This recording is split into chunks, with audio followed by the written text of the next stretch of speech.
Bonsoir à tous et bienvenue si vous nous rejoignez en direct sur le plateau romain de KTO avec 3 cardinaux ce soir qui ont bien voulu, au lendemain de l'élection du pape Léon XIV, et bien venir nous aider à accueillir ce pape, nous dire un peu aussi comment ils vont, comment ils se sentent après cette expérience unique. Avec nous sur ce plateau, le cardinal Fridolin Ambongo Besungu. Bonsoir Éminence. Bonsoir. Vous êtes archevêque de Kinshasa. Vous êtes aussi président du SHEAM, le symposium des épiscopats d'Afrique et de Madagascar. Vous étiez membre du C9, le conseil des cardinaux du pape François. Merci beaucoup d'être là. On salue évidemment tous ceux qui nous regardent à Kinshasa et en RDC plus largement. Avec nous également le cardinal Gérald Cyprien-Lacroix. Bonsoir Éminence. Bonsoir Madame Philippine. Joie de vous retrouver sur ce plateau romain. Vous êtes archevêque de Québec. Vous avez aussi été membre du C9.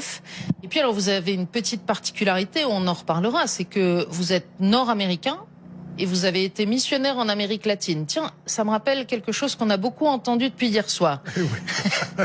Merci vraiment d'être là. Et puis merci au cardinal Aveline d'être avec nous. Bonsoir Éminence. Bonsoir. Merci d'être là. Vous êtes l'archevêque de Marseille et vous êtes depuis 1 mois et demi élu à plus de 80% au premier tour, le président de la conférence des évêques de France avec des fonctions qui commenceront au début de l'été.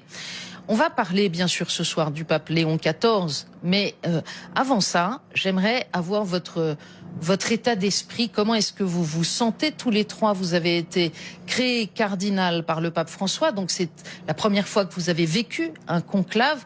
Comment est-ce qu'on se sent le lendemain? Fatigué. Fatigué parce que c'est quand même une expérience unique, exceptionnelle. C'est difficile de décrire d'ailleurs, hein. Moi, j'ai l'impression d'être comme quelqu'un qui serait en apnée depuis déjà un moment, là, descendu bien profond, et qui remonte lentement par paliers. Et j'ai l'impression de pas encore être très haut, donc je remonte petit à petit. Mais c'est une expérience spirituelle extraordinaire, et ecclésiale aussi. Voilà, enfin, on aura l'occasion d'en parler, mais on se sent, oui, fatigué, oui, mais c'est bizarre, c'est pas une mauvaise fatigue, c'est qu'on a vécu quelque chose d'exceptionnel. Mais moi, je dirais pas comme le cardinal que je suis fatigué. Je suis plutôt épuisé. C'est dans les mêmes eaux. Oui. Ouais, en fait, oui, physiquement, émotionnellement, c'est très exigeant. D'abord, on a eu, le conclave, bien sûr, mais on a eu une dizaine de journées de congrégation générale. C'est une demi-journée à la fois d'intense écoute. Une écoute de toutes les régions du monde, de toutes les réalités, de tous les sujets. Et ça, c'est très exigeant et on voulait bien le vivre parce que c'était très important d'écouter. Un, pour se connaître, mais aussi connaître la réalité du monde entier, de l'état de l'Église et du monde. Alors, c'est très demandant, mais après avoir vécu le conclave, la vie reprend et l'espérance encore davantage et la grande joie. Au niveau spirituel, comme vous avez dit, cardinal Aveline, c'est indescriptible. De profondeur, de surprise et quelle est belle notre Église quand elle vit quelque chose comme ça. Vraiment, moi j'ai été ébloui. Hein, comme vous aussi, tous les deux, c'est la première fois. Hein? On apprend. J'ai fait la même expérience quand nous avons eu la nouvelle du décès du pape François. Moi, j'ai quitté mon diocèse pour venir ici avec l'idée que je venais à Rome pour le funérail du pape. C'est comme ça que je disais à mes fidèles. Mais c'est que je ne savais pas qu'il y avait 2 autres réalités que je ne connaissais pas. D'autant plus comme ça a été dit, c'est la première fois pour nous. Tout le monde dit conclave. Mais il y a 2 réalités que nous avons vécues. Avant le conclave, c'est d'abord le funérail, qui est quand même un moment de tristesse, un moment de séparation d'avec quelqu'un qui nous a marqué, le pape François. C'est lui qui nous a fait tous les 3 cardinaux. Et puis nous avons eu cet attachement vraiment à sa personne en tant que aussi membre du C9. Donc nous venions pour ça. Mais le deuxième moment, c'est ce qu'on a appelé le pré-conclave. Ces fameuses congrégations générales. Les fameuses congrégations qui sont des moments d'écoute, d'échange, mais essentiellement d'écoute. C'est fatigant. Et vient le troisième moment qu'on dit, le conclave proprement dit. Donc c'est un sentiment d'émerveillement pour moi, pour vivre ça, une réalité que je ne connaissais pas, mais en même temps un moment de grave responsabilité, sens de responsabilité. Et bon, aujourd'hui c'est un peu comme le lendemain de Pâques, on est à la fois épuisé, mais on est fier, on est heureux que le Seigneur nous a utilisés pour accomplir cette œuvre. Un petit mot encore sur ces congrégations générales. On a beaucoup dit que vous vous découvriez, que vous avez eu peu d'occasions de vous rencontrer les uns les autres. Et en même temps, il y avait peu de temps. C'est quand même compliqué quand on est 250 parce qu'il y a les anciens aussi, les plus de 80 ans qui participent. Et est-ce que vous avez pu au moins découvrir quelques-uns, vous dire oui, là, je situe un peu mieux les uns et les autres, et puis peut-être découvrir complètement et établir des relations nouvelles? Oui, il faut dire aussi qu'il y a eu les années de Covid où on ne pouvait pas participer au consistoire. Il y a eu plusieurs cardinaux qui ont été créés à ce moment-là. Et bon, après, ça a recommencé tout doucement, les rencontres. On n'a pas eu beaucoup de rencontres, tous les cardinaux, mais ces journées-là nous ont aidés. Moi, j'ai découvert des confrères à les écouter, mais aussi au café, aux échanges, aux repas qu'on a eus. Et il y avait une bonne ambiance pendant les repas, pendant les temps de pause? Il n'y avait pas de repas.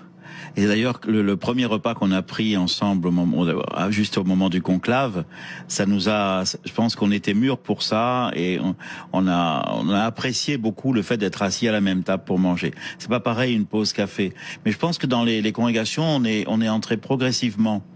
Au début, il fallait régler aussi des problèmes techniques, et puis plus le temps passait, et plus l'expression aussi de ceux qui parlaient, on sentait de plus en plus le poids qui était sur nos épaules et la nécessité d'expliquer ce dont on était porteur. Et ça nous a permis des échanges très très fructueux, très très fructueux. Et on l'a senti aussi chez ceux de vos frères cardinaux qui sont venus sur le plateau au fil des jours. C'était pas la même chose. On entrait de fait en profondeur. Vous avez parlé d'une expérience spirituelle. On a beaucoup insisté aussi sur Catéo pour redire que le conclave c'est une liturgie. C'est pourquoi vous y entrez en habit de cœur. Je voudrais qu'on revienne là-dessus, mais je vous propose de voir des images que vous n'avez pas vues. Vous les avez vécues. Ce sont celles de votre entrée en conclave jusqu'à l'extra omnes et puis jusqu'à la bonne nouvelle. Regardez.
Et ego Robertus Franciscus cardinalis prevost, spondeo vovio ac iuro, sic me Deus adiuvet, et ex sancta Dei Evangelia, que manum mea tango.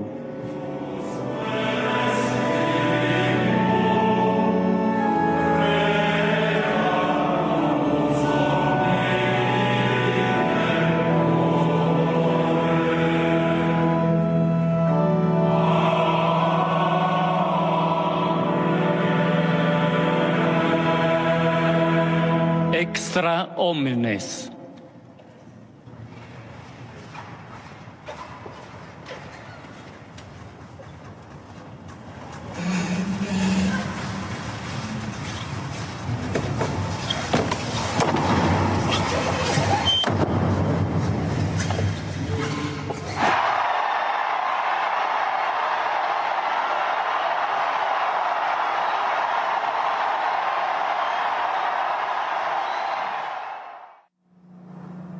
Qu'est-ce que ça fait de revoir ces images?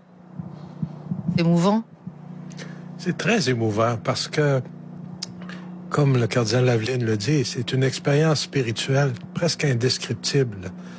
On sent vraiment, ce n'est plus le temps de parler, c'est le temps de voter, mais dans une ambiance de prière, de discernement. Et le respect qu'il y a dans cette chapelle et devant la fresque de Michel-Ange et tout le tour aussi des scènes de l'Ancien et du Nouveau Testament, les prophètes qui nous regardent de haut, c'est très, très émouvant. Et de voir le décor aussi. Moi, ça m'a énormément touché.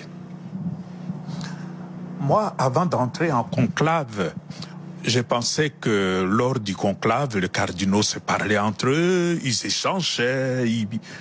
Mais non, c'est que j'ai découvert l'entrée solennelle en procession, comme nous venons de voir. C'est d'ailleurs très beau ici quand on voit sur l'image. Hein.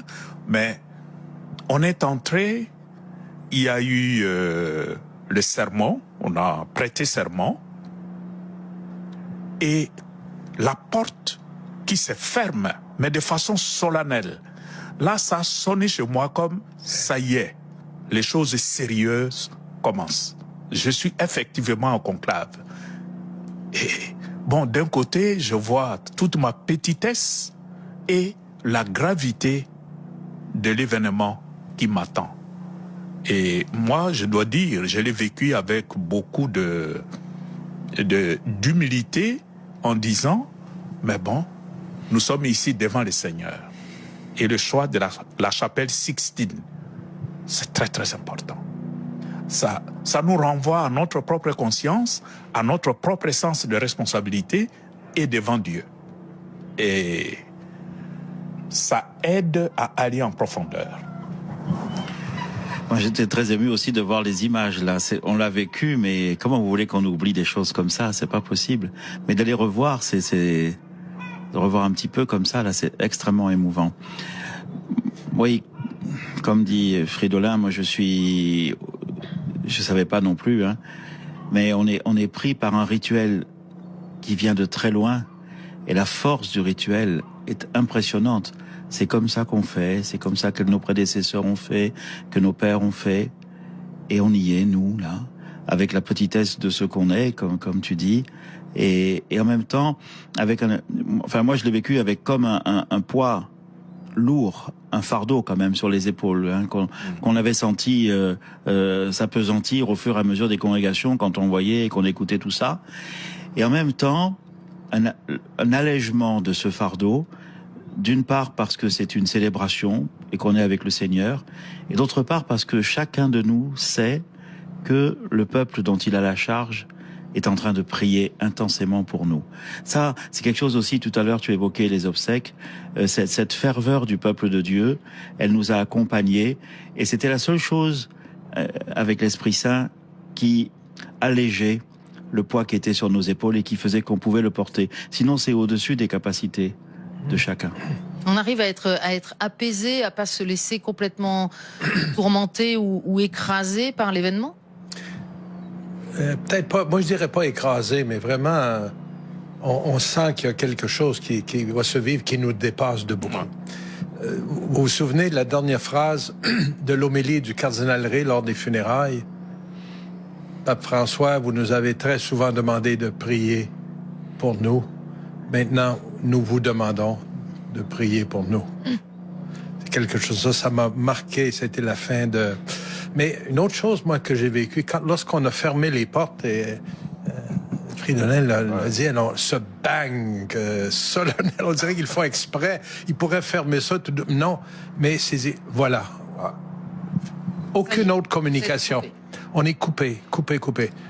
Et je me suis surpris à quelques reprises, je l'avoue publiquement, mon cellulaire. Je l'ai oublié. Mais non, c'est fini. Aucune communication. On précise que vous ne les aviez plus avec vous. Non, on ne les avait plus. C'est ça, mais je le cherchais à quelques reprises. Et en échangeant avec des confrères, je suis pas le seul. On est habitué d'avoir à la main, à la porte, là, avec qui je vais communiquer? Avec lui. À l'écoute et en communication avec Dieu, avec son esprit. Éclaire-nous, on est là pour faire quelque chose. Discerner qui le Seigneur a désigné pour être le futur successeur de Pierre. Alors, vous avez discerné vite, donc manifestement une évidence s'est imposée rapidement. Et eh bien, hier, j'ai du mal à me rendre compte que c'était seulement hier, mais hier, à 18h08, la fumée blanche, et puis une heure après, l'arrivée du Français, le cardinal protodiacre Dominique Mamberti, avec la bonne nouvelle, la joie qu'il nous annonce. Nous avons un pape, et il s'appelle Léon XIV. Vous étiez sur les balcons, vous étiez derrière dans l'aula des bénédictions. Là aussi, comment est-ce que vous avez vécu ce moment de ça y est, pour le coup, c'est rouvert, et la clameur du peuple de Dieu sur la place Saint-Pierre était impressionnante? Ah oui, nous voilà. Moi, j'étais pas en première rangée, j'étais peut-être la 4e, 5e rangée.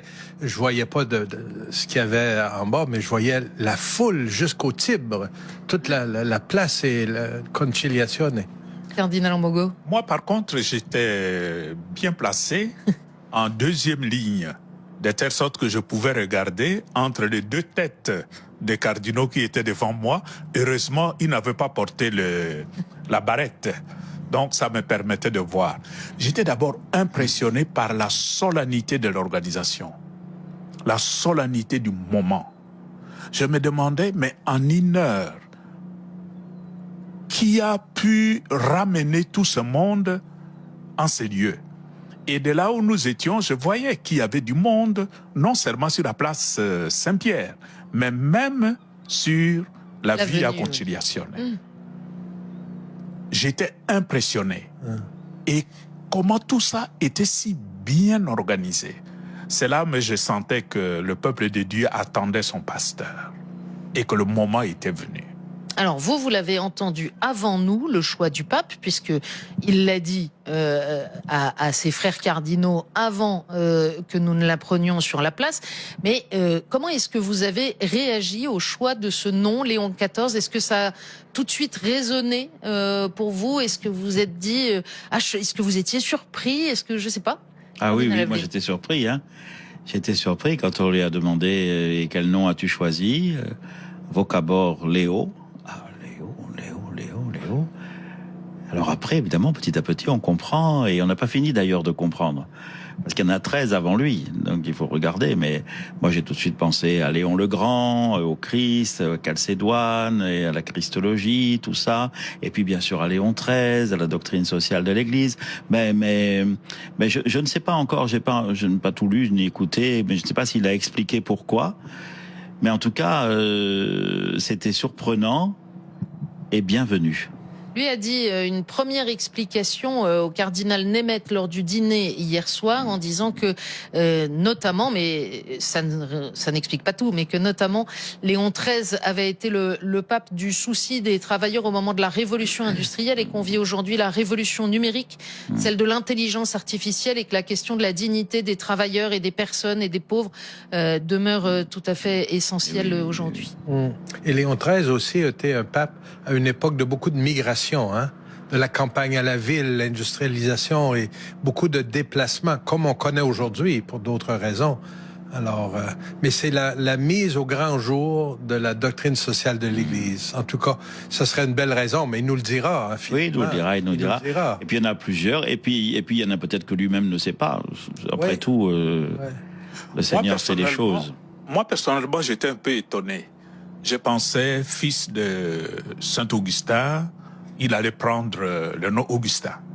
Qu'à ma connaissance, aucun pape n'a pas encore pris, à moins que je me trompe. Et puis, on entend Léo. C'est devenu un peu plus clair quand, dans ses premiers mots, devant le balcon, devant le peuple, il a commencé à insister sur la nécessité de construire la paix, la fraternité, etc. Alors là, j'ai vu tout de suite le rapprochement entre le pape Léon XIII, qui est quand même l'auteur de Rerum Novarum, et le souci qui était le sien, le souci social. De fait, il y a eu des liens entre Léon XIII et les augustiniens. On aura largement le temps de commenter tout cela dans les semaines et les mois qui viennent. C'est important de préciser que c'est un religieux aussi. Cardinal Ambongo, vous êtes vous-même capucin. Je vais vous demander de réagir là-dessus, mais d'abord, je vous propose d'entendre le vicaire général de l'ordre de Saint-Augustin, le père Joseph Farrell, qui est lui aussi un Américain et qui nous explique ça un peu mieux.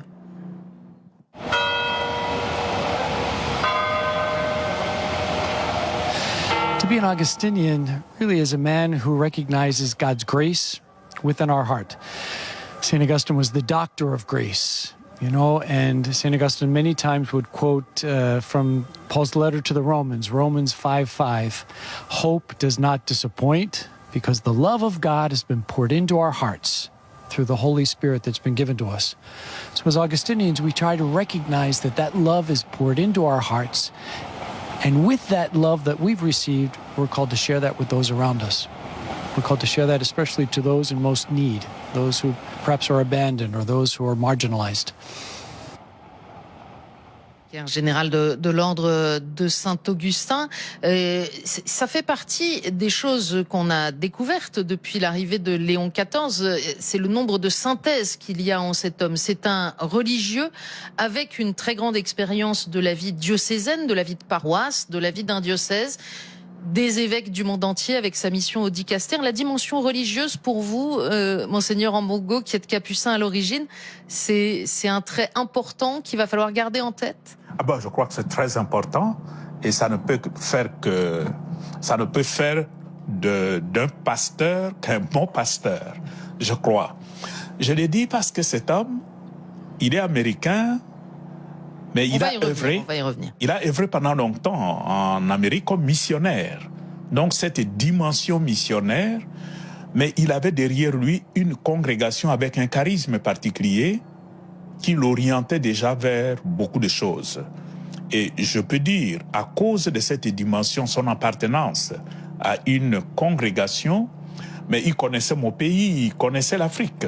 Donc c'est quand même un avantage. Parce qu'il a été prieur général de son ordre pendant 2 mandats successifs et donc à ce titre, il a parcouru le monde de fait pour prendre soin de son ordre. Et puis une autre synthèse, il assume une filiation avec le pape François et cet amour d'Augustin.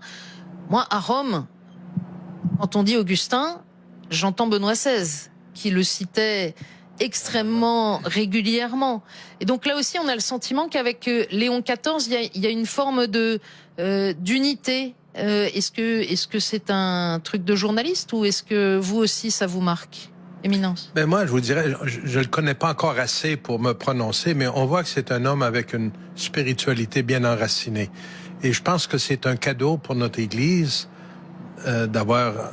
Moi, c'est la 2e fois qu'on a un religieux. On a eu un jésuite. Là, on aura un autre accent, une autre façon, une autre spiritualité qui va nous donner d'autres couleurs.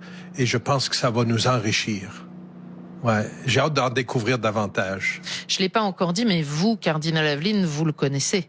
Parce que vous êtes membre du dicaster pour les évêques. Et donc, c'est lui qui préside les sessions ordinaires du dicaster. Vous avez eu l'occasion de travailler avec celui qui était alors le cardinal Prévost.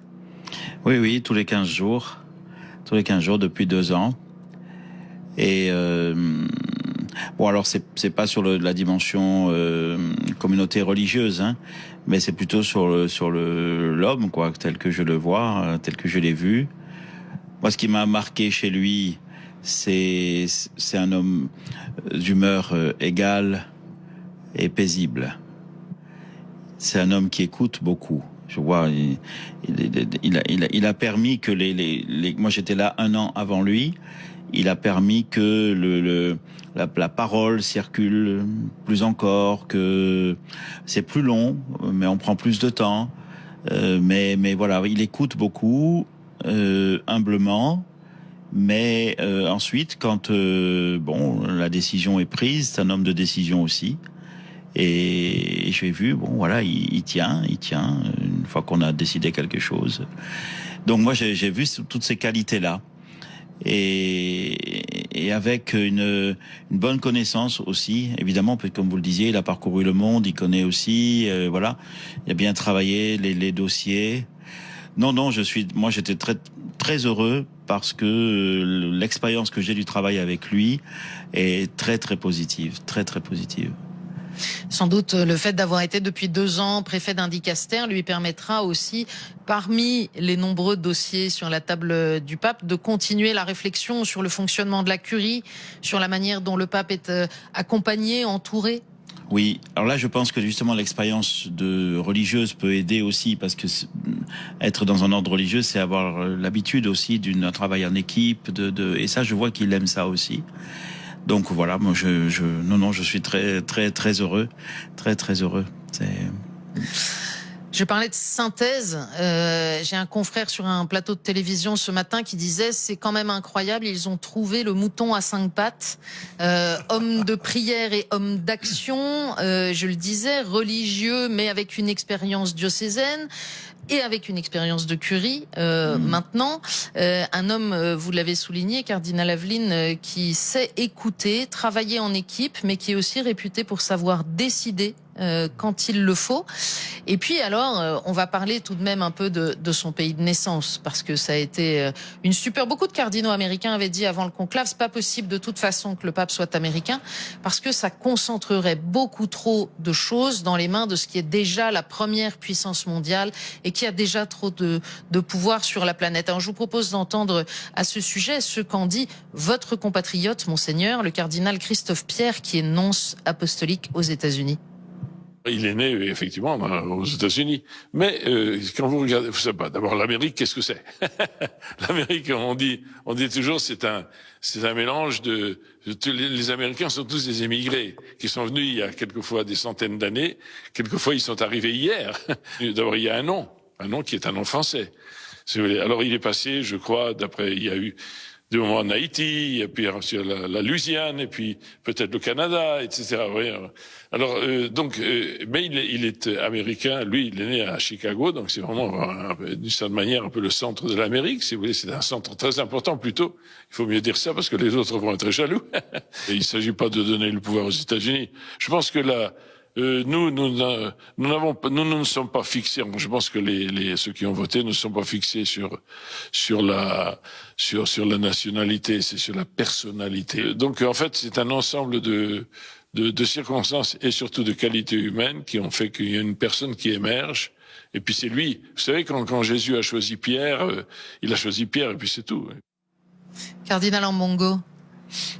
Le fait d'avoir un pape américain, à un moment, vous vous êtes dit, c'est compliqué un Américain, ou vraiment vos préoccupations n'étaient plus du tout dans ce registre? Mais à écouter les réseaux sociaux et les journaux, mais naturellement, ça aurait été impossible ou très difficile d'avoir un pape venant des États-Unis. J'ai même entendu des Américains dire la même chose. Non, ce n'est pas possible. Il y en a qui disaient aussi, mais l'heure est venue pour l'Afrique, l'heure est venue pour l'Asie. Mais mon expérience au conclave, c'est que quand les cardinaux sont en conclave, toutes ces questions ne se posent pas. L'unique chose qui compte, c'est le profil de personnes qui sont là, quelle que soit leur origine, quelle que soit leur couleur, quelle que soit leur façon d'être. Mais est-ce que c'est l'homme qu'il nous faut aujourd'hui pour guider le peuple de Dieu au niveau universel? Et c'est ce qui est arrivé. Cardinal Lacroix, je le disais au début de l'émission, un Américain du nord du continent qui a vécu tant d'années comme missionnaire au sud, ça me rappelle un Québécois qui a été missionnaire en Colombie, je crois. C'est ça. Oui. De fait, vous savez, c'est le 4e pape que nous avons qui vient de pays qu'on aurait certainement eu beaucoup de choses à dire. Un Polonais, avec ce qu'il a vécu, que pourrait-il? Un Allemand, un Argentin, maintenant quelqu'un des États-Unis. Chacun arrive avec ce qu'il est, mais il est désigné par le Seigneur, discerné par les confrères évêques au conclave, et c'est lui qui nous accompagne et qui est notre pasteur et qui nous guide pour les années qu'il nous est données.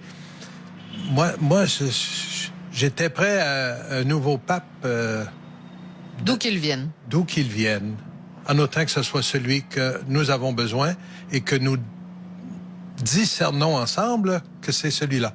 Moi, j'avais pas de préférence et je suis même pas arrivé aux congrégations générales et c'était juste avant le conclave que j'ai commencé à me faire une idée un peu plus claire après avoir écouté longuement. Mais j'étais ouvert à tout. Parce que c'est pas nous qui choisissons. On discerne pour trouver celui que le Seigneur a désigné. Moi, je l'ai pris comme ça. Bien sûr, notre intelligence, notre connaissance des gens, mais il y a beaucoup d'écoute et de prière pour arriver à cela, je trouve. Et ça dépasse les campagnes électorales, ça dépasse les courses à la chefferie. On n'est pas là. On est dans un discernement spirituel. Cardinal Aveline. Oui, je rejoins tout à fait ce que Gérald vient de dire, et puis Fridolin aussi. Hein. C'est une expérience d'église, c'est-à-dire si on veut comprendre ce qu'est l'église, là, nous avons vécu comme une leçon de choses. Parce que on a compris, on a vécu plutôt, on a été pris nous-mêmes dans le mystère de l'Église, dans ce qu'elle est. Elle est une action de Dieu qui sollicite la coopération de nous, de l'humanité. Voilà. Et moi, je pensais à tout le peuple de Dieu qui, par sa prière, coopère au discernement, de façon mystérieuse, d'une façon que Dieu connaît. Mais par sa prière, et sa prière, là, toute prière authentique, disait Jean-Paul II, est inspirée par l'Esprit Saint. Quand je suis parti de Marseille, les imams de Marseille m'ont dit qu'ils prieraient, et leur prière compte aussi. Toute prière authentique est inspirée. Et donc, c'est tout ça, nous, on a fait l'expérience que l'Esprit Saint, sollicité par tant de monde, nous a aidés à nous avec et sans considération de la provenance géographique ni de je ne sais quoi, peu importe, mais on a fait l'expérience que, comme on dit dans les Actes des Apôtres, l'Esprit Saint et nous, avec toutes les prières du monde, avons discerné que. Et alors, on va pas vous demander évidemment de trahir ce qui s'est passé à l'intérieur, mais vous dites on a discerné que c'était lui. Qu'est-ce qui pour chacun de vous fait que c'est lui? Est-ce qu'il y a une qualité particulière qui vous marque chacun? Parce que vous n'avez pas forcément les mêmes priorités. On a entendu beaucoup de choses pendant les congrégations générales. Évidemment, la situation de guerre partout dans le monde. Évidemment, la question de la justice et de la paix. Évidemment, aussi l'enjeu de l'unité, de la communion dans l'Église. Est-ce qu'il y a un aspect qui, pour vous, a été plus marquant, Cardinal Ambongo, avec le micro? Moi, je ne peux pas dire que je suis entré en conclave avec des idées très claires. Et moi, j'étais même surpris de constater que malgré cette confusion au départ, on n'a pas mis longtemps pour tomber tous d'accord sur un nom. Et quand je dis nous, ça signifie des cardinaux venus d'horizons divers, qui ne se connaissaient pas. Et là, je rejoins ce que dit le cardinal Aveline. Le Seigneur avait déjà choisi son candidat. Il n'attendait de nous que de le rejoindre sur son choix. Et je crois que ça a été vite fait parce que nous tous, nous étions entrés en conclave de bonne foi. Je crois que ça a beaucoup aidé. Il n'y avait pas comme on entend... Pas comme dans les films. Dans le film, des agendas, des calculs. Je crois que les cardinaux n'étaient pas dans cette dynamique-là. Tout de suite, nous avons rejoint ce que le Seigneur nous indiquait comme chemin. Vous savez, on vient de vivre dans les derniers mois, les dernières années, de grandes campagnes électorales. Aux États-Unis, on vient d'en vivre une au Canada. Aux États-Unis, ça dure plus qu'une année. C'est des millions et des millions de dollars et des campagnes et de tout ce que vous voulez, des débats. Pour arriver à cela, ça coûte des fortunes. Et nous, dans une dizaine de jours, de s'écouter les uns les autres, de prier, de discerner, appuyer, comme le dit le cardinal Jean-Marc, par la prière de tout un peuple, on est arrivé, dans moins de 24 heures, à élire un pape pour plus d'1 milliard de catholiques dans le monde. C'est pas rien. Hein? Moi, ce que j'ai beaucoup demandé à Dieu dans cette préparation, quel est celui qui va pouvoir nous rassembler, nous aider à marcher ensemble? Tu sais, on a beaucoup parlé de synodalité ces dernières années. Quelqu'un qui va nous aider à poursuivre la route avec ses couleurs, mais qui va nous soutenir, nous encourager, nous interpeller, nous confirmer pour qu'on marche comme peuple de Dieu, comme communauté de croyants crédibles, mais aussi pour qu'on soit au sein du monde les témoins que Jésus a voulu que nous soyons et que le monde a besoin. C'est ça que je cherchais, moi. Et je pense que nous l'avons trouvé. Nous l'avons trouvé ensemble. On a beaucoup dit les cardinaux cherchent un successeur au pape François, et puis en même temps on a entendu aussi dans les congrégations générales que peut-être il fallait poursuivre l'action du pape François, mais qu'il fallait aussi peut-être j'allais dire corriger, qui suis-je pour le dire, mais en tout cas travailler sur certains aspects, sur la manière de continuer à avancer. Est-ce que c'est un successeur de François que vous avez élu? Non. Un successeur de Pierre, n'est-ce pas? On se le dit souvent. On cherche pas une copie carbone, une photocopie pour succéder à François, mais pour poursuivre l'œuvre que le Seigneur a laissée à Jésus, que le Seigneur a laissée à Pierre, qu'il lui a confié et que nous avons à poursuivre. Moi, c'est comme ça que je l'ai pris. Sur le plan chronologique, nous cherchions un successeur du pape François, sur le plan chronologique. Voilà. Mais sur le plan théologique, nous cherchions plutôt le successeur de Pierre. Le pape François a joué son rôle avec tout son charisme, mais il a essayé de rendre présent le mandat que Jésus avait donné à Pierre. Celui que nous cherchions, c'était aussi l'homme qui viendrait avec ses qualités, son propre charisme, pour vivre, pour actualiser le même charisme que le Seigneur, le même mandat que le Seigneur a donné à Pierre.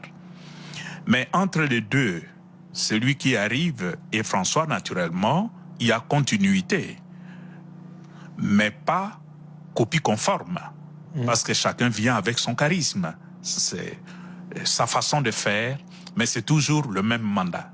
Le même mandat, mais vécu, appliqué, concrétisé, selon les charismes de chacun. Mais vous savez bien que dans le monde, on dit de façon un peu rapide, sans doute, certains disaient, j'espère vraiment que le prochain, il va aller encore beaucoup plus loin que François pour réformer l'Église, et puis d'autres qui disaient, j'espère que là, on va faire une marche arrière. Beaucoup ont cette grille de lecture. Mais c'est l'intérêt de cette émission aussi, que d'aider à regarder un peu plus loin que cette grille de lecture. C'est, moi, une chose qui m'a beaucoup marqué, c'est qu'on l'a senti tout de suite libre. Un homme libre qui prend une charge au-dessus de toute capacité humaine, mais qui la prend avec ce qu'il est, ce que le Seigneur a préparé en lui depuis longtemps, et que nous-mêmes, nous ne découvrirons que petit à petit, peut-être même lui-même d'ailleurs, mais le Seigneur a forgé en lui l'apôtre dont l'Église aurait besoin maintenant.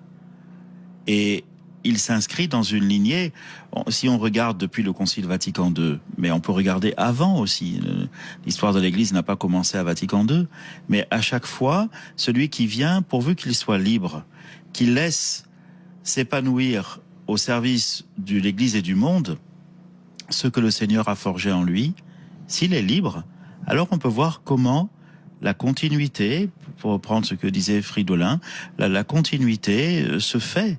Regardez, Jean-Paul II a mis en œuvre des choses que le Concile avait décidé, il les a poussées plus loin, ne serait-ce que pour les questions du dialogue interreligieux, mais d'autres aussi, plus loin. Paul VI avait joué ce rôle aussi, et puis les autres petit à petit, Benoît XVI, François, mais à chaque fois, c'est le même message, c'est la même chose, sauf que le Seigneur ayant cherché dans l'expérience de quelqu'un, comme il le fait d'ailleurs au niveau des évêques, et au niveau, mais là évidemment ça a une portée plus grande, mais dans l'expérience qu'il lui a permis de vivre, dans ce qu'il a, il a forgé petit à petit dans cet homme-là, il en fait don à son Église. Et donc il y a cette continuité et cette nouveauté qu'il faut lui laisser, parce que le plus important c'est qu'il soit libre. Et ça on l'a vu tout de suite. Et je pense qu'il ne faut pas non plus sous-estimer le moment que nous vivons. Le décès du pape François arrive dans ce jubilé de 2025 où il a voulu que nous soyons des pèlerins de l'espérance. Alors, l'espérance est toujours tournée vers l'avenir. Ce n'est pas un rétroviseur pour regarder en arrière. Et avancer avec Jésus dans la foi, en communauté, c'est toujours regarder vers l'avenir. Il nous amène toujours plus loin. La continuité, elle est là, dans la suite du Christ, avec l'éclairage de l'Esprit, et c'est ce que nous allons découvrir. Et le Saint-Père est là pour nous aider et nous soutenir. Et nous aussi, on est là pour s'entraider et se soutenir. Et le soutenir aussi. Et aussi. Et le soutenir, parce que c'est important, ça aussi. Nous-mêmes, et puis le peuple de Dieu, évidemment. C'est très important. C'est pas pour rien qu'on prie pour lui à chaque Eucharistie. D'ailleurs, on a mis beaucoup d'accent sur ce qu'est le conclave, mais ça arrive pas souvent, un conclave. Le reste de l'année, nous sommes là, nous les cardinaux, pour soutenir le pape dans son ministère et l'aider à gouverner l'Église et à l'animer. Hein? Cardinal Ambongo. Oui, justement, ce qui a attendu de nous et de l'ensemble du peuple de Dieu, c'est de soutenir le nouveau pape, comme nous faisons pour tout le pape, dans la prière. Et là, François aimait le dire, priez pour moi, priez pour moi. Mais je crois que c'est aussi l'adhésion sincère aux options que le nouveau pape proposera à l'ensemble du peuple de Dieu. Donc, nous l'avons choisi, ça signifie que nous, entre guillemets, l'Esprit Saint et nous, mais cela signifie que nous avons confiance en lui. Nous lui faisons confiance à nous donner la direction pour l'avenir de l'ensemble de notre Église universelle. Et c'est capital que nous nous reconnaissions en lui. Pas seulement nous les cardinaux, mais surtout nous les cardinaux et les évêques. Et là, il se sent à l'aise dans l'exercice du ministère qu'il a reçu, parce qu'il sait qu'il peut s'appuyer sur ses frères et sœurs. C'est quelque chose là aussi que le monde a beaucoup de mal à comprendre, parce que ça suppose, quelle que soit sa sensibilité, son histoire, le continent où l'on vit, le pays où l'on vit, qu'il y a un acte de volonté qui est de dire « j'accepte que le pape est pape ». Le pape qui nous est donné, c'est le pape pour nous tous, 1,4 milliard de catholiques dans le monde. Et ça, aujourd'hui, enfin, les gens qui sont loin de Dieu ou loin de l'Église, ils nous regardent un peu comme des fous, quand même. Et même dans l'Église, parfois, c'est difficile. Il y a un effort, il y a un acte de volonté à poser. Qu'est-ce que vous avez pensé de ces premiers pas, de ces premiers mots? Le fait qu'il commence par souhaiter la paix du Christ dans ce temps pascal, ça commence très bien, hein? Et de voir que cette paix-là doit rejoindre les personnes, les familles, les communautés, les lieux qui ont plus grandement besoin de paix. Mais aussi, tenez à nous rappeler, ou n'oubliez pas que vous êtes aimés de Dieu. Et ça, c'est fondamental. Le christianisme, c'est d'abord ça.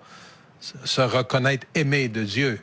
Être quelqu'un pour Dieu et reconnaître, entrer dans cette relation. Hein? Et en tout cas, moi, ces premiers pas-là m'ont beaucoup touché. Moi, personnellement, j'étais frappé qu'il ait commencé avec ce souhait de paix. Nous, on pouvait peut-être penser, en tant que pape, il va insister sur des choses spirituelles, etc. Mais en commençant par le souhait de paix, comme dit justement le cardinal Gérard, il rejoint le Christ ressuscité. Et il est devant ses disciples qui l'ont renié, qui ont fait des histoires drôles pendant qu'ils souffraient. Mais il commence par leur souhaiter la paix. Et je crois que le nouveau pape s'inscrit dans cette dynamique d'être cet homme au milieu de ses frères et sœurs qui cherche à les rassurer de la présence du Christ. Et cette présence du Christ ne peut que apporter la paix. Mais la paix n'est pas une donnée une donnée naturelle. Nous devons travailler pour la construction de cette paix. C'est la paix du Christ, mais nous devons accueillir cette paix dans nos communautés. C'est aussi le témoignage de l'Église dans un monde qui aujourd'hui est déchiré par la guerre. Et je m'adresse à l'archevêque de Kinshasa en RDC. On sait la violence qui se déchaîne aujourd'hui dans plusieurs parties de votre pays. Ce témoignage de paix, c'est pas l'Église qui va pouvoir apporter la paix au plan politique. C'est une parole. C'est à quoi ça sert? La notion de paix, pour nous, ça a une valeur inestimable. Surtout quand on vit dans un contexte de tension, contexte de guerre, contexte de violence. Le souhait de paix est une mine d'or. Et aujourd'hui, chez nous, mais nous cherchons la paix.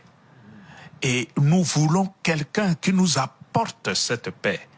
Le rôle de l'Église actuellement au Congo, c'est justement essayer de travailler sur la construction de cette paix. Mais alors, c'est tout le monde qui doit s'impliquer là-dedans. Alors, ce que lui a dit hier, pour nous, ça nous rejoint. C'est comme une confirmation. Le nouveau pape est en train de nous dire, vous êtes dans la bonne direction, allez de l'avant. Et là, ça m'a fait beaucoup de bien.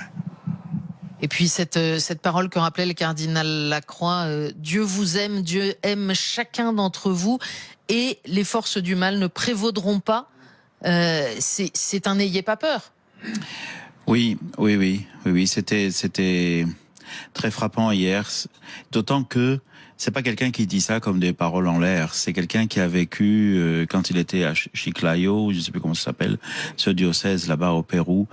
Bon, voilà, il sait ce que c'est que d'être dans des situations difficiles. Quand les gens au conclave, là, moi j'étais assis à un endroit où tous ceux qui allaient voter passaient devant avec leur petit bulletin de vote. Et alors je les regardais, et alors passer devant l'archevêque de Téhéran, suivi de celui d'Alger, celui d'un des États-Unis, et puis après on partait au Sri Lanka, et c'est pas possible, le monde. Et alors je me disais, toi tu vas rentrer ensuite à Marseille, ça va. Mais celui-là, il va rentrer à Téhéran. Et les conditions de vie, c'est pas la même chose. Les communautés chrétiennes là-bas, c'est pas la même chose.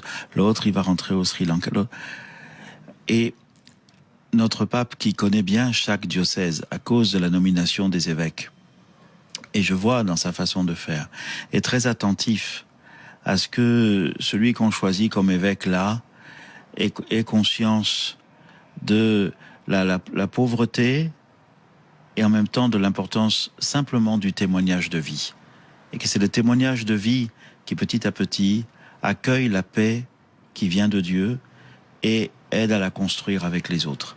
Très attentif à ça. Alors hier, je disais, bon, je pensais à tous ces évêques qui vont rentrer chez eux dans des situations difficiles. Mais ce qu'il nous a dit, c'est de renforcer en chacun. S'il n'y a pas la paix intérieure, s'il n'y a pas de témoignage d'une vie qui construit la paix, qui la reçoit du bon Dieu et qui la donne, alors ça va pas. Hier, c'était le 8 mai. Et le 8 mai, c'est le jour où nous célébrons les bienheureux martyrs d'Algérie. Les bienheureux d'Algérie, Pierre Claverie, les moines de Tibérine et les autres, 19.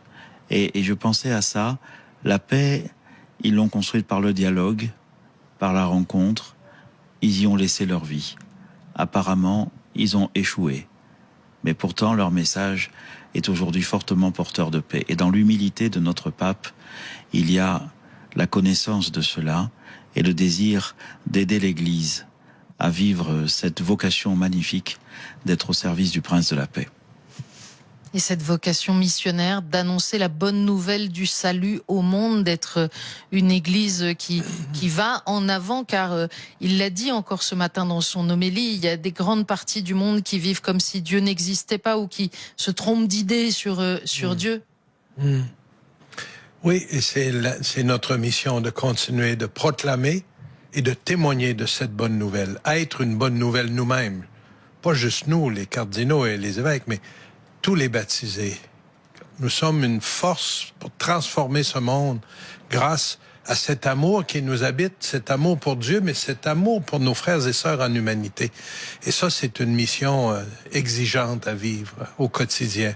Et dans des lieux de guerre et de grandes turbulences, oui, mais même dans nos pays où on pense être en paix, il y a énormément de grands besoins. Il y a des grands besoins de remplir, de trouver un sens à sa vie, de remplir ce vide qu'on n'arrive pas à combler. Seulement Jésus et son amour peuvent combler notre cœur. Ça me faisait beaucoup penser à votre livre, Cardinal Jean-Marc, hein? Car Dieu a tellement aimé le monde, hein? Qui nous parle de cela à profusion et, en tout cas, nous aide à accueillir cet amour. Ouais, ouais. Éminence, on arrive au terme de cette émission ce soir, de ce joli cadeau que vous nous avez fait de venir partager avec nous un peu, voilà, de ce avec quoi vous ressortez de ce conclave, de vos impressions, de votre témoignage. Un petit mot chacun pour ceux qui nous regardent, pour accueillir dans les semaines qui viennent Léon XIV, et puis peut-être un petit mot pour savoir, pour ceux qui sont concernés, il y a vous trois, il y en a une centaine d'autres et un peu plus, savoir accueillir et accompagner son cardinal qui revient aussi, parce qu'on sent que vous avez vécu quelque chose de vraiment très fort. D'abord, je dirais... je suis pas sûr, quand Jésus a choisi Pierre, que les autres apôtres étaient très, très, très satisfaits de son choix. Ils ont pu dire, ben voyons, pourquoi pas Jean? Lui était là, fidèle, debout au pied de la croix, et il t'a pas renié 3 fois, Jésus. Ça serait mieux lui, non? Ou un autre. Pourquoi lui? Et on pourrait aussi avoir cette question, pourquoi ils l'ont choisi lui? Hein? Pas parce qu'il a renié le Seigneur, au contraire. Mais... comme vous l'avez dit, c'est pas Superman, quoi. Non, non. Et comme vous l'avez très bien dit, il y a une volonté, il y a un choix à faire, là. Et dans la foi, ils ont accepté Pierre et ils l'ont accueilli comme le chef des apôtres, celui qui a guidé l'Église. Et nous avons à faire cela. Hein? Moi, j'ai hâte de rentrer à la maison avec cette joie de présenter ce nouveau pape, notre nouveau pasteur de l'Église, aux fidèles chez nous et partager cette expérience. Je la vois maintenant tout à fait autrement qu'avant. Et puis peut-être encore avec les semaines qui passent, cette relecture se fera, Cardinal Ambongo. Moi, je crois, depuis la publication hier, l'annonce de la grande nouvelle, j'ai taquiné le cardinal Mamberti aujourd'hui, mais vous êtes vraiment le porteur de la bonne nouvelle que le peuple attendait. Moi, je n'ai jamais joué un rôle comme ça. Alors, lui, il rigolait. Mais c'est sûr que cette nouvelle a réjoui beaucoup de gens. Au-delà de sa nationalité, au-delà de ses origines, etc., je crois qu'avant même de nous poser des questions, beaucoup de nos fidèles ont déjà accueilli le nouveau pape. Moi, c'est plutôt un sentiment de gratitude. Quand j'entends de simples gens qui nous disent « Ah, nous vous félicitons parce que vous nous avez donné un pape », ça signifie que tout le monde a déjà adhéré. Là, je vois la main de Dieu. Il faudrait que nous continuions à l'accompagner dans son nouveau ministère pour qu'au milieu de nous, qu'il soit vraiment le successeur de Pierre, qui confirme ses frères et qui indique aussi le chemin tel que le Seigneur le veut pour son peuple. Oui, oui, moi je suis aussi dans cet état d'esprit, j'ai hâte de rentrer à la maison aussi. Et bah, Pierre, oui, Pierre c'est Pierre, mais il choisit les 12. Et c'est pas les meilleurs, enfin, c'est vite vu, hein. Et nous non plus d'ailleurs. C'est pas les meilleurs. Mais on est choisi pour être avec le Christ. C'est comme ça, il est choisi pour être avec lui et les envoyer annoncer l'évangile. Et notre premier devoir finalement, c'est d'être avec le Seigneur, chacun. Et pas uniquement les cardinaux, mais le lien avec le Seigneur est le plus court chemin pour être en lien avec notre nouveau pape et le soutenir. Éminence, vous m'en voudrez pas si je trahis un petit secret. Il y a des enfants des écoles qui vous avaient écrit avant le conclave. Et beaucoup vous avez écrit en disant, y compris des jeunes musulmans, choisis un bon pape. Oui, je vous ai montré ça parce que c'est un petit message qui m'est arrivé juste avant le conclave des des élèves d'une école catho à Marseille qui est dans les quartiers nord. Et alors certains sont musulmans, d'autres, mais alors ils me disaient tous, bon, et choisis, parce que je les avais rencontrés il y a pas tellement longtemps, choisis-nous un bon pape, hein, choisis-nous un bon pape, hein. Et voilà. Et là je reçois des merci, et merci, et merci. Voilà. Donc, mais maintenant c'est dans la prière qu'on a rendez-vous pour être avec lui. Merci vraiment à tous les trois d'avoir accepté d'être là ce soir et d'avoir accepté de partager avec nous des choses si difficiles à partager. J'espère qu'elles vous auront rejoint, vous qui nous avez regardé. Merci à toute l'équipe aussi qui a permis la réalisation de cette émission que vous pouvez retrouver sur notre site internet ktotv.com. À très bientôt.